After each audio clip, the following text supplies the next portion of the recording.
أعمالنا من يهده الله فلا مضل له ومن يضلله فلا هادي له ونشهد أن لا إله إلا الله وحده لا شريك له ونشهد أن محمدا عبده ورسوله أما بعد فإن خير الحديث كتاب الله وخير الهدي هدي محمد صلى الله عليه وسلم وشر الأمور محدثاتها وكل محدثة بدعة وكل بدعة ضلالة وكل ضلالة في النار.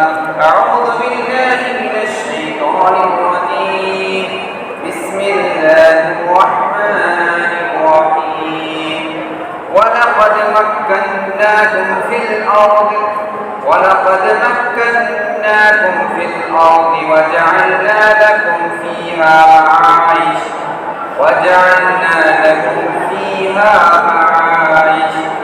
وقال النبي صلى الله عليه وسلم طوبى لمن طاب كسبه. تمام قسم کی کبریائی، بڑائی، بادشاہی، ہر قسم کی تعریف اس وحدہ لا شریک کے لیے ہے جو اس کائنات کا مالک ہے، جو اس کائنات کا خالق ہے، جو اس کائنات کا رازق ہے. تمام انبیاء علیہ السلام پر درود و سلام ہو، خصوصاً ہمارے آخری نبی خاتم النبیین محمد عربی مصطفیٰ صلی اللہ علیہ وسلم پر. حاضرین جمعہ، میں نے آپ حضرات کے سامنے سورہ اعراف کی 11 آیت تلاوت کی. اللہ تبارک و تعالیٰ ارشاد فرماتے ہیں ہم نے تمہیں زمین کا خلیفہ بنایا ہے اور اس میں تمہارے لیے اسباب معیشت فراہم کیے، مگر تم اللہ تعالیٰ کا شکر بہت کم ادا کرتے ہیں. اور نبی کریم صلی اللہ علیہ وسلم کی حدیث مبارکہ میں نے آپ حضرات کے سامنے پڑھا. اللہ کے نبی کریم صلی اللہ علیہ وسلم فرماتے ہیں طوبی لمن طاب کسبہ. خوشخبری ہے اس کے لیے جس کی کمائی حلال ہو. تو آپ حضرات کے سامنے آج میں جس عنوان کو لے کر کھڑا ہوں، جس موضوع کو لے کر کھڑا ہوں، وہ ہے رزق حلال کی فضیلت اور رزق حرام سے نجات. اللہ تبارک و تعالیٰ نے جتنے بھی مخلوقات کو پیدا کیا ہے، آسمان و زمین کی ہر مخلوق، چرند پرند جانور جتنے بھی ہم دیکھ رہے ہیں، اللہ تعالیٰ نے ان کا رزق متعین کر دیا ہے. اور ان کا رزق اللہ تعالیٰ نے کہا کہ وہ اپنے ذمہ دار ہیں. پرندے رزق تلاش کرنے کے لیے صبح سویرے نکلتے ہیں. اللہ تعالیٰ نے ان کا رزق اس وقت دے گا جب وہ کوشش کریں گے. تو پرندے اپنے گھونسلوں سے نکلتے ہیں تاکہ کھانے کے لیے رزق تلاش کر سکیں. اسی طرح انسان علم حاصل کرتا ہے تو اس کا مقصد یہ ہوتا ہے کہ وہ مال کمائے، کہ وہ کتنا اچھی کمائی ہو اور وہ مال بھی حلال کمائی ہو. ہمارے سامنے بہت سے لوگ ہیں جو زندگی کے مرحلوں سے گزر رہے ہیں، لیکن زندگی میں ان کی زندگی پریشان حال ہے. وجہ کیا ہے؟ کہ مال نہیں ہے. وجہ کیا ہے؟ کہ وہ کما نہیں سک رہے ہیں. وجہ کیا ہے؟ کہ مال ہم حاصل کرنا ہو تو کس طرح حاصل کریں، کس کے سامنے ہم اپنے ہاتھ کو پھیلائے، کس کے سامنے ہم اپنی حاجت کو رکھے، کس کے سامنے ہم اپنی تمام چیزوں کو بتلائے. کہ انسان اس زندگی میں پیدا ہوا ہے تو اللہ تعالیٰ نے ہر ایک بندے کا رزق اس کے پیٹ میں ہی لکھ دیا ہے. اس کے پیٹ میں ہی لکھ دیا ہے. اس بندے کو اس کا رزق مل کر ہی رہتا ہے، اس وقت تک وہ شخص مر نہیں جاتا. تو اللہ تعالیٰ نے ہر بندہ، ہر شخص کے پیٹ میں رزق لکھ دیا ہے. جب وہ دنیا میں نوجوان ہو جاتا ہے، کوئی نوکری پہ لگ جاتا ہے، کوئی حلال کمائی کرنے لگتا ہے تو اس کو وہ حلال کمائی مل کر ہی رہتی ہے جو اللہ تعالیٰ نے اس کے پیٹ میں لکھ دیا ہے، تقدیر میں جو لکھ دیا ہے، اور اس وقت تک اس کا انتقال نہیں ہوتا جب تک وہ روزی نہیں کھاتا، جب تک اس کا مال جتنا ہے لاکھوں کروڑوں، جب تک وہ مال نہیں کھاتا اس وقت تک اس کو موت نہیں آتی۔ یہ کہاں پہ معلوم ہوتا ہے؟ حدیث میں۔ تو نبی کریم صلی اللہ علیہ وسلم کی حدیث بھی ہے کہ سب سے اچھا مال اس کا ہے جو حلال کمائی سے کماتا۔ کمانے والے بہت سے ہیں لیکن حرام کمائی سے کمائے جانے والا ایک لقمہ بھی اگر ہم کھاتے ہیں تو وہ پوری عبادت کو بیکار کر دیتا ہے، پورے اعمال کو خراب کر دیتا ہے، صرف حرام کمائی کا ایک لقمہ۔ اور حلال کمائی کے چند لقمے تم کھاؤ تو تمہاری تمام عبادتیں قابل قبول ہیں۔ تمہارا بڑا سے بڑا فرض ادا کرنا، یہاں تک کہ تم جو مال کے ذریعے عبادت میں حج بھی ادا کر رہے ہیں تو وہ حج کا مال، وہ سفر جو ہم کر رہے ہیں اس کا مال بھی حلال ہو تبھی جا کر تمہارا حج مکمل ہوگا، ورنہ یا لوگوں کا مال کھا کر، لوگوں کی زمینیں ہڑپ کر، لوگوں کے مکینیں ہڑپ کر تم اگر ان کا مال کھا رہے ہو اور اس کے بعد تم حج کرنے کے لیے جا رہے ہو، عمرہ کرنے کے لیے جا رہے ہو، کتنی مرتبہ بھی کرو یہ تمہاری عبادت کوئی بھی قابل قبول نہیں۔ اللہ تعالیٰ کے پاس اسی کی عبادت قابل قبول ہے جس کا مال حلال، شرط عبادت کے لیے حلال رزق ہونا ہے۔ تو میں آپ حضرات کے سامنے قرآن و حدیث کی روشنی میں حلال رزق حلال کی فضیلت رکھوں گا کہ اللہ تبارک و تعالیٰ قرآن مجید میں رزق کے بارے میں بہت سے آیتیں قرآن مجید میں فرمائی، جیسے کہ اللہ تعالیٰ فرماتا ہے، سب سے پہلی آیت میں آپ حضرات کے سامنے رکھوں گا وہ سورہ مومنون کی 51 آیت اللہ تعالیٰ ارشاد فرماتے ہیں، یا ایھا الرسول کلوا من الطیبات واعملوا صالحا انی بما تعملون علیم۔ اللہ تبارک و تعالیٰ رسولوں سے مخاطب ہوتے ہوئے کہہ رہے ہیں، انبیاء علیہ السلام جبکہ پاکیزہ ہیں، ان کا رزق پاکیزہ ہے، ان کی عبادتیں پاکیزہ ہے، ان کا رہن سہن، ان کے کپڑے، ہر چیز ان کی پاکیزہ ہے، اور ان کی پاکیزگی کا ذکر اللہ تعالیٰ قرآن میں بھی کیا ہے، ان کے نام بھی گنائے ہیں، پھر بھی اللہ تبارک و تعالیٰ انبیاء علیہ السلام سے کہہ رہا ہے، اے رسول، یا ایھا الرسل، اے نبیوں، تم سے گزارش ہے، تم سے ریکویسٹ ہے، کلوا من الطیبات، کہ تم حلال رزق کھاؤ۔ جبکہ انبیاء علیہ السلام حلال ہی رزق کھاتے ہیں، پھر بھی اللہ تعالیٰ ان کو حکم دے رہا ہے، تو ہم کو اس سے زیادہ اللہ تعالیٰ مخاطب ہے کہ ہم تو انبیاء نہیں، ہم تو انبیاء علیہ السلام پر ایمان لانے والے ہیں، ہم اہل ایمان ہیں، تو ہم کو اس سے زیادہ توجہ دینا چاہیے کہ ہم حلال رزق کمائیں۔ کلوا من الطیبات واعملوا صالحا، ہم حلال کمائی کھانے کے بعد اگر ہم عبادت کرتے ہیں، نماز پڑھتے ہیں، روزہ رکھتے ہیں، تہجد پڑھتے ہیں، ہر قسم کی عبادت اس وقت تک قبول نہیں ہوتی جب تک ہم حرام رزق سے نہیں بچ سکتے، جب تک ہم حلال رزق نہیں کھاتے ہماری عبادت قبول نہیں ہوتی۔ اگر ہم حرام رزق کھا رہے ہیں اپنی عمر جتنی بھی لگائے عبادتوں میں بیکار ہے، تو اللہ تعالیٰ نے رسولوں سے مخاطب ہوتے ہوئے کہا۔ دوسری آیت میں سورہ طلاق کی آپ حضرات کے سامنے پیش کروں گا، سورہ طلاق کی آیت نمبر 2 اور 3 میں اللہ تبارک و تعالیٰ ارشاد فرماتے ہیں، وَمَن يَتَّقِ اللَّهَ يَجْعَل لَّهُ مَخْرَجًا وَيَرْزُقْهُ مِنْ حَيْثُ لَا يَحْتَسِبُ۔ جو اللہ تعالیٰ سے ڈرتے ہیں، اللہ تبارک و تعالیٰ سے جو لوگ ڈرتے ہیں، اللہ تعالیٰ ان کے لیے ایسی جگہ سے رزق دیتا ہے جس کا وہ گمان بھی نہیں رکھتے، وہ سوچ بھی نہیں سکتے کہ اللہ تعالیٰ رزق ایسا بھی دیتا ہے، اللہ تعالیٰ رزق کہاں سے دے گا اس کو پتہ بھی نہیں چلے۔ کن لوگوں کو ملے گا رزق؟ کن لوگوں کو حلال رزق ملے گا؟ جو اللہ تعالیٰ سے ڈرتے ہیں، اور اللہ تعالیٰ سے وہی ڈرتے ہیں جو مال کماتے ہیں تو حلال طریقے سے، جب ناپ تول میں کمی نہیں کرتے، جب ہم کوئی چیز خرید و فروخت کرتے ہیں تو جھوٹ نہیں بولتے، دھوکہ نہیں دیتے، تو وہی لوگ اللہ سے ڈرتے ہیں۔ تو اللہ کے نبی کی حدیث ہے، اتق اللہ حیثما کنت، تم جہاں کہیں بھی رہو اللہ تعالیٰ سے ڈر کر رہو، اللہ تعالیٰ تم کو دیکھ رہا ہے، تنہائی میں، اندھیرے میں، تاریکیوں میں، یا پھر تم ہوا میں اڑ رہے ہو، ہوائی جہاز میں، یا پھر تم مجلس میں ہو، یا پھر تم لائٹ آف کر کے کوئی برائی کر رہے ہو، حرام یا پھر بلیک جو کمائی ہے وہ کما رہے ہو، ہر چیز کے اوپر نظر رکھنے والا اللہ تعالیٰ ہے۔ اس لیے اللہ تعالیٰ کی ایک صفت ہے لطیف، بہت باریکی سے دیکھتا اللہ تعالیٰ۔ علیم بذات الصدور، اللہ تعالیٰ تمہارے دلوں میں ہونے والے ارادوں کو جانتا ہے، ابھی تم عمل نہیں کرتے، تو اتنا باریک ہے اللہ تعالیٰ۔ تو ہم کو چاہیے کہ ہم حلال رزق اپنائیں، اور اللہ تعالیٰ سے ڈرنے پر ہم کو حلال رزق ملے گا۔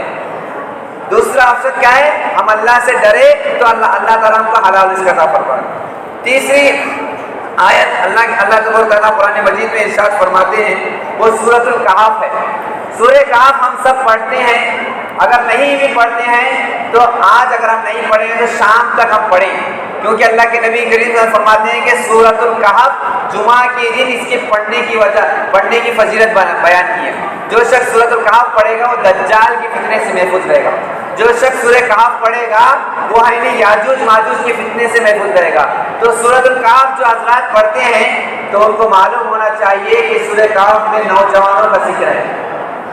چند نوجوان تھے جو اللہ کی عبادت کر رہے تھے، لیکن ان کو قتل کرنے کے لیے جب بادشاہ اعلان کرتا ہے اور ان کا قتل کرنے کے لیے ان کا پیچھا کیا جاتا ہے تو وہ نوجوان غار میں پناہ لیتے ہیں اور غار میں رہتے ہیں، اور غار میں اللہ تبارک و تعالیٰ ان کو ان کی حفاظت کرتا ہے۔ ایک بات یہ معلوم ہے کہ جو اللہ پر ایمان لاتے ہیں اللہ ان کی حفاظت کرتا ہے غار میں۔ اور دوسری بات یہ ہے کہ وہ غار میں سوئے، کتنے سال سوئے؟ اللہ تبارک و تعالیٰ قرآن مجید میں ارشاد فرماتے ہیں کہ غار میں سونے والے اصحاب کہف جو ہیں 900 سال تک، 950 سال۔ تو اللہ تبارک و تعالیٰ ان کو 900 سال تک کہاں پہ سلایا؟ غار میں سلایا نوجوانوں کو۔ تو غار میں سوئے اور بعد میں اٹھا دیا، اتنے سال کے بعد اللہ تعالیٰ اٹھا دیتا ہے۔ اٹھانے کے بعد فوراً انسان کو، جب انسان سو جاتا ہے تو اسے کیا ہوتی ہے؟ بھوک لگنا شروع ہوتی ہے۔ کبھی بھی انسان سو جاتا ہے تو اس کو بھوک لگنا شروع ہوتی ہے، تو وہ اللہ تعالیٰ سے یہ گزارش کرتے ہیں کہ اللہ تبارک و تعالیٰ ہم کو حلال رزق عطا فرمائے۔ تو ان کا جو سکہ رہتا ہے کئی سال کا پرانا ہوتا ہے، تو یہ ارادہ، مطلب اتنے سال سونے کے بعد ان کو اگر کوئی چیز تڑپ رہی تھی وہ یہ کہ رزق بھی ہو تو حلال ہو۔ انسان آج سوتا ہے، صبح میں حلال ہو یا حرام رزق مل جائے تو کھا لیتا ہے۔ اتنے 100 سال تک سو گئے اور ان کو یہ ہوش ہے کہ ہم کھائے بھی تو حلال کھائیں، حرام نہ کھائیں، اور اپنے خاصد سے کہتے ہیں کہ جاؤ حلال مال لے کر آؤ۔ تو یہ غار کا واقعے سے ہم کو یہ معلوم ہوتا ہے اصحاب کہف سے کہ اتنے سال سونے کے بعد وہ اس کے حلال کی تلاش کی۔ اور آگے دیکھیے احادیث میں اس کی کیا فضیلت آئی ہے۔ نبی کریم صلی اللہ علیہ وسلم کے احادیث میں رزق حلال کی فضیلت کیا آئی ہے؟ پہلی فضیلت میں آپ حضرات کے سامنے فرماتا ہوں۔ حضرت انس رضی اللہ عنہ کہتے ہیں، آپ صلی اللہ علیہ وسلم انس رضی اللہ عنہ سے کیا فرماتے ہیں؟ عتق کسبک، اے انس رضی اللہ عنہ تم مال حلال کماؤ، عتق کسبک تستجب دعوتک، تو تمہاری دعائیں قبول ہوگی، تمہاری عبادتیں قبول ہوگی۔ کب؟ جب تم مال حلال کماؤ۔ اگر ہم حلال کمائے نہیں، حرام کماؤ گے تو ہماری عبادت بھی قبول نہیں ہوگی، ہماری دعائیں بھی قبول نہیں ہوگی، ہمارے سجدہ، ہمارا رکوع، ہمارا حج کرنا، عمرہ کرنا، روزہ رکھنا، وہ تمام عبادتیں اس وقت تک قبول نہیں ہوتی جب تک رزق حلال نہیں کھاؤ، جب تک تم رزق حرام سے نہیں بچو، یہ شرط ہے۔ تو آپ مسلم کی پہلی حدیث یہ معلوم ہوئی کہ ہماری دعائیں اسی وقت قبول ہوگی جب ہم رزق حلال کھائیں گے، ورنہ لوگ حلال کماتے ہیں، حرام کماتے ہیں، سود کا مال کماتے ہیں اور آ کر کہتے ہیں کہ ہمارے لیے دعائیں کریں، فلاں شخص بیمار ہے ان کے لیے دعائیں کریں۔ کتنے حلال کما رہے ہیں تو وہ اللہ تعالیٰ پر توکل کرے گا، اور جو شخص حلال نہیں کماتا اس پر اللہ تبارک و تعالیٰ بھی نظر رحمت سے نہیں دے، وہ دنیا میں بھی بدنام ہوتا اور آخرت میں بدنام ہوتا۔ تو اللہ کے نبی کریم صلی اللہ علیہ وسلم کی دوسری حدیث ہم سب جانتے بھی ہیں کہ قیامت کے دن دو چیزوں کے بارے میں، مال کے بارے میں 2 مرتبہ سوال ہوگا، 2 مرتبہ مال کے بارے میں سوال ہوگا۔ من این اکتسبہ، تم نے مال کہاں سے لایا اور کہاں پہ خرچ کیا۔ وہی مال اگر حلال کا ہے تو صحیح طریقہ بتلائے گا، اور حلال طریقے سے وہ مطلب خرچ کیا ہے تو اللہ تبارک تعالیٰ کے پاس اس کی بات مطلب اللہ تعالیٰ سے نہیں پوچھے گا اگر حلال کما کر لایا ہو۔ تو قیامت کے دن 2 مرتبہ مال کے بارے میں سوال ہوتا ہے، کہاں سے کمایا ہے، کہاں پہ خرچ کیا، کون سے جگہ سے کما کر لایا ہے اور کون سی جگہ پہ خرچ کیا۔ اگر ہم حلال طریقے سے کما رہے ہیں تو غریبوں میں تقسیم کرنا چاہیے، حرام کما رہے ہیں اور اس مال کو ہم حلال طریقے میں خرچ کر رہے ہیں تو تب بھی وہ مال قبول نہیں ہوگا۔ حرام کما کر لا کے ہم مسجد کے لیے، اس کے مسجد کی بنیاد کے لیے یا پھر مسجد کے جو بھی اخراجات ہیں اس کے لیے اگر خرچ کر رہے ہیں تو اس کی سوچ بھی گندی ہے اور اس کا مال بھی گندا ہے۔ اللہ تبارک تعالیٰ کے پاس اس کی نیت خالص نہیں ہے، بلکہ اس کا مال کام نہیں آئے۔ تو اس لیے حلال کمانا چاہیے، چاہے تم دن بھر میں چند پیسے ہی کماؤ۔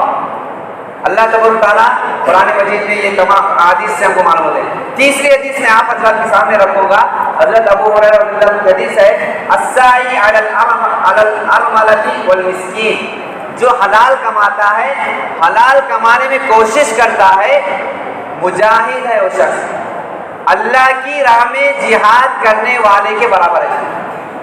اللہ کی راہ میں جہاد کرنے والے کے برابر ہے وہ شخص جو حلال کمانے کے لیے کوشش کرتا ہے۔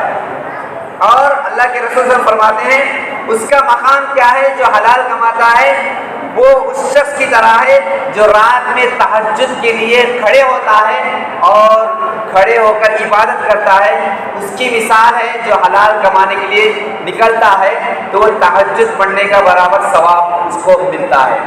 دوسری فضیلت، جو حلال کمانے کے لیے نکلتا ہے، اللہ کے نبی کریم صلی اللہ علیہ وسلم فرماتے ہیں کالصائم، وہ روزہ رکھنے کے برابر ہے، دن بھر روزہ رکھنے کے برابر اس کو ثواب مل رہا ہے۔ کس کو؟ جو پیسہ کما رہا ہے حلال طریقے سے۔ تو دیکھیے اتنی بڑی فضیلت تیسری حدیث میں بتلائی آپ صلی اللہ علیہ وسلم نے۔ اور چوتھی حدیث نبی کریم صلی اللہ علیہ وسلم فرماتے ہیں کہ تم بیوہ، مسکین، غریب، یتیم، لاچار، ان تمام لوگوں پر اگر خرچ بھی کرنا ہے تو حلال مال خرچ کرنا ہے، نہ کہ حرام مال۔ تو یہاں یہ بات معلوم ہے کہ ہم کو حرام مال سے بچنا ہے۔ اور اس کے بعد چوتھی حدیث میں نبی کریم صلی اللہ علیہ وسلم فرماتے ہیں اللہ تبارک تعالیٰ کیا ہے، پاک ہے اور وہ پاکی کو پسند کرتا ہے۔ ہم سب دیکھتے ہیں کہ ہم پانی بھی نہاتے ہیں تو صاف شفاف پانی، ہم اگر پانی پیتے ہیں تو اچھی طرح سے فلٹر ہوا پانی پیتے ہیں، میٹھا پانی پیتے ہیں۔ اللہ تعالیٰ بھی وہی رزق حلال چاہتا ہے، تم کہیں بھی جاؤ لیکن رزق حلال تلاش کر کے آؤ۔ نبی کریم صلی اللہ علیہ وسلم فرماتے ہیں ان اللہ طیب یحب الطیب، اللہ تعالیٰ پاک ہے، پاکی کو پسند کرتا ہے۔ تو تم کو بھی چاہیے کہ تم پاکیزہ رزق کھا کر اللہ کی عبادت کرو، اللہ تعالیٰ بھی تمہاری عبادتوں کو قبول کرے گا، تمہارے دعاؤں کو قبول کرے گا۔ اور اللہ کے نبی کریم صلی اللہ علیہ وسلم فرماتے ہیں کہ طالب علم جب علم حاصل کرتا ہے تو اس کی راہ میں اگر وہ اللہ کے بندے ہو اور وہ علم حاصل کرتے ہیں اور حلال رزق کی بھی اس میں تلاش کرتے ہیں تو گویا کہ وہ اللہ کی راہ میں ہوتے ہیں اور وہ شہید انتقال بھی فرماتے ہیں تو اللہ تبارک تعالیٰ کی راہ میں وہ جہاد کے برابر ثواب رکھتے ہیں، اللہ تبارک تعالیٰ کی راہ میں وہ شہید کے برابر ثواب رکھتے ہیں۔ اس لیے علم بھی حاصل کرتے ہو تو علم ایسا حاصل کرو جو ہم کو فائدہ مند ہو۔ اور پانچویں حدیث اللہ کے نبی کریم فرماتے ہیں کہ حلال رزق ایسا ہی نہیں ملے گا، کوئی بھی انسان پیدا ہوتے ہیں اس کو رزق نہیں ملے گا، بلکہ اس کے لیے کوشش کرنی چاہیے، بلکہ اس کے لیے دعا کرنی چاہیے۔ اللہ کے نبی کریم صلی اللہ علیہ وسلم فرماتے ہیں اللہم انی اسألک علما نافعا، اے اللہ میں جو علم حاصل کر رہا ہوں یہ فائدہ مند ہو، ورزقا طیبا، اے اللہ مجھ کو رزق طیب عطا فرما، حلال رزق عطا فرما، وحلالا طیبا، حلال رزق عطا فرما، اور اللہ کے نبی کریم فرمایا اللہم انی اسألک علما نافعا ورزقا طیبا وعملا متقبلا، اس وقت تمہاری اعمال قبول کرے گا اللہ تعالیٰ۔ تو علم ہم حاصل کر رہے ہیں تو فائدہ ہو، اور علم حاصل کرنا ایسا جو حلال ہو، جو صحیح ہو، جو جنت کی طرف لے جاتا ہو۔ حرام مال جہنم کی طرف لے جاتا ہے اور حلال مال جنت کی طرف لے جاتا ہے۔ تو ہم کو حلال رزق کمانا چاہیے، اور ہم نبی کریم صلی اللہ علیہ وسلم کے اور صحابہ کرام کے واقعات سے بھی معلوم کرتے ہیں کہ حلال رزق کے لیے حضرت ابو بکر رضی اللہ عنہ کیا کرتے تھے، وہ بھی تلاش کرنے نکلتے تھے، رزق تلاش کرنے کے لیے، حلال رزق کمانے کے لیے، اور نبی کی تعلیمات بھی حاصل کرتے تھے، نبی کے حدیث بھی حاصل کرتے تھے۔ ایک صحابی سے کہتے تھے کہ تم نبی کے پاس رہو اور جب تک میں کما کر آؤں گا، اور نبی جو کچھ بھی احادیث آپ کے سامنے بتلائے ہیں اس کے بعد آنے کے بعد تم مجھے بتلانا۔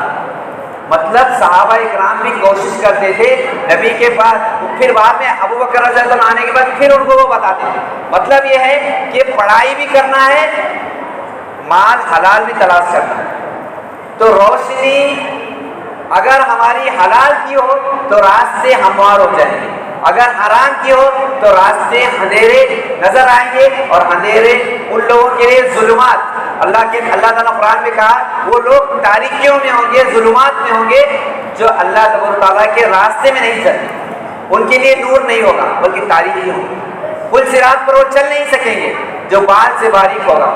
اور حلال رزق کے لیے دوسری دعا میں آپ حضرات کے سامنے رکھوں گا، اللہ کے نبی کریم سے فرماتے ہیں اللہم اکفنی بحلالک عن حرامک، اے اللہ میرے لیے یہ کفایت عطا فرما کہ میں حلال کماؤں اور حرام سے بچوں۔ رشوت لینا، رشوت دینا، رشوت دینے کا مشورہ کوئی دینا یہ حرام ہے، کوئی اس کے پاس بھی بھٹکنا بھی نہیں چاہیے۔ تو رشوت سے بچنا ہے، سود سے بچنا ہے، ہر حرام چیز سے بچنا ہے۔ یہاں تک کہ اگر کوئی کسی کو قتل بھی کرتا ہے معمولی سی بات پر وہ بھی حرام ہو جاتا ہے۔ تو ہم کو ہر حرام چیز سے بچنا چاہیے۔ اور تیسری حدیث اللہ کے نبی کریم صلی اللہ علیہ وسلم کی ہے کہ جو شخص اپنے ہاتھ سے کماتا ہے تو سب سے بہترین کھانا ہے اس کا۔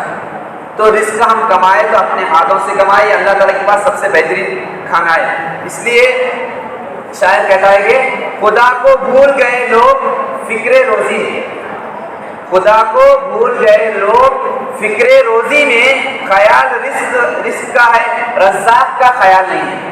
ہم کو خیال صرف کمانے کا ہے، لیکن جو کمانے جو مال دے رہا ہے اللہ تعالیٰ رزاق ہے، اس کو بھول گئے۔ رزق کی تلاش میں رزاق کو بھول گئے۔ ہم کو اللہ تعالیٰ زندگی دے رہا ہے تو اللہ کو ہم بھول رہے ہیں وہ خالق ہے۔ ہم کو اللہ تعالیٰ رزق دے رہا ہے، ہم رزاق کو بھول گئے۔ ہم کو اللہ تبارک تعالیٰ ہر قسم کی نعمتیں دے رہا ہے، تو تمام چیزوں کا مالک اللہ ہے، لیکن ہم طلب کس کے پاس کر رہے ہیں؟ کسی اور کے پاس، کسی اور کے سامنے سجدہ کر رہے ہیں، کسی اور کے سامنے حاجت طلب کر رہے ہیں۔ نبی کریم صلی اللہ علیہ وسلم کی حدیث بارہ کہا بھی کہ اگر تم کو کوئی بھی چیز مانگنا ہے حلال کمائی کے لیے دعا کریں، یہاں تک کہ جوتے کا تسمہ بھی ٹوٹ جائے تو اللہ سے مانگے، نمک بھی اگر نہیں ہے تو اللہ سے مانگے۔ تو ہم کہاں کہاں بھٹک رہے ہیں، اور آج کل اولاد کے لیے ادھر ادھر بھٹک رہے ہیں، اور مال کمانے کے لیے انسان اپنے بھائی کو بھی قتل کرنے کے لیے تیار ہے۔ تو مال حلال کمائی ہو اور مال حرام طریقے سے کمانے کے لیے انسان ایک دوسرے کو قتل کر رہا ہے۔ آج ہم سب اپنے آنکھوں سے دیکھ رہے ہیں قتل اتنا آسان ہو چکا ہے، انسان مال کے لیے کر رہا ہے، ایک دوسرے کو مارنا۔ رشتہ داری میں خرابی کب آتی ہے؟ جب ایک دوسرے کی مال میں اختلاف ہو جائے۔ رشتہ داری میں خرابی کب آتی ہے؟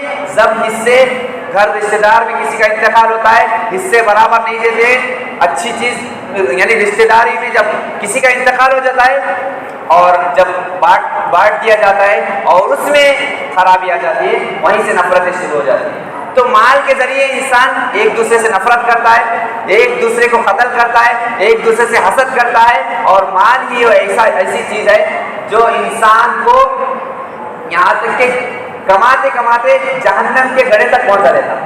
اس لیے اللہ تعالیٰ مال کو نہیں دیکھتا، اللہ تعالیٰ تمہارے مال کمانے کی نیتوں کو دیکھتا ہے۔ اللہ تعالیٰ تمہاری صورتوں کو نہیں دیکھتا کہ اچھے ہیں، سفید ہے، اللہ تعالیٰ تمہاری نیتوں کو دیکھتا ہے، کتنے نیت تمہاری خالص ہے۔ تو ہم کو یہی چیز چاہیے۔ اور اللہ کے نبی کریم صلی اللہ علیہ وسلم کی اللہ تعالیٰ نے قرآن میں کہا کہ وہ رزاق ہے، رزاق اللہ کے علاوہ کوئی نہیں ہے. اولاد دینے والا اللہ، اولاد دینا یہ بھی رزق ہے، یہ بھی اللہ تعالیٰ دیتا، کوئی اور بزرگ نہیں دے گے، کوئی اور ولی نہیں دے گے. رزق دینے والا اللہ، اولاد دینے والا اللہ، اور ہر چیز یہاں تک کہ تمہارے حق میں مرتے دم تک جتنا بھی رزق دکھنے والا ہے وہ اللہ تعالیٰ کے ہاتھ میں ہے. اور اگر تم اللہ کے علاوہ کہیں اور بھٹکو گے تو اور کوئی نہیں ہے جو تم کو رزق دینے والا ہے. تو ہم کو چاہیے کہ ہم رزق حلال کھائیں اور اللہ کے نبی کریم صلی اللہ علیہ وسلم کے حدیث مبارکہ کو پڑھیں. اور صحابی حضرت ابوبکر صدیق رضی اللہ عنہ کے پاس ایک کھانا آتا ہے اور آپ کھاتے ہیں، وہ کھانا کسی کاہن کا رہتا ہے، تو بات جب معلوم ہوتی ہے کہ وہ کاہن ہے، حرام ہے، جادو کرنے والا حرام ہے، اس کا مال حرام ہے، جب وہ کھاتے ہیں تو اس کو حضرت ابوبکر رضی اللہ عنہ اپنی انگلیاں ڈال کر الٹی کر دیتے ہیں کہ میرے جسم میں حرام چیز نہ جائے. تو یہ چیز حرام ہے، حرام سے بچنا چاہیے. اللہ تعالیٰ سے ہم دعا کرتے ہیں کہ اللہ تعالیٰ ہم تمام کو حرام رزق سے بچائے، حلال رزق کمانے کی اللہ تعالیٰ ہمیں جد و جہد کوشش کرنے کی توفیق عنایت فرمائے. اللہ تعالیٰ ہمارے صغیرہ کبیرہ گناہوں کو معاف فرمائے. اللہ تعالیٰ ہمارے والدین جو بھی خدمت کر رہے ہیں ان کی صحت اچھی طرح سے اے اللہ تبارک و تعالیٰ تو دیکھ، اے اللہ انہیں جنت الفردوس میں اعلیٰ مقام عطا فرما. اے اللہ جو بیمار ہیں انہیں شفائے کاملہ عاجلہ عطا فرما. اے اللہ جو قرض میں مبتلا ہے، جو مالی حالت سے پریشان ہے، اے اللہ تو اپنے کرم سے، اپنے فضل سے، اپنے رحمت سے ان پر اے اللہ تو فضیلت عطا فرما، ان پر رحم و کرم عطا فرما. اللہ تعالیٰ ہم تمام کے گناہوں کو معاف فرمائے. آمین. واستغفر اللہ لی ولکم ولسائر المسلمین انہ تعالی تواب کریم مجید الرؤوف الرحیم ورب الکریم.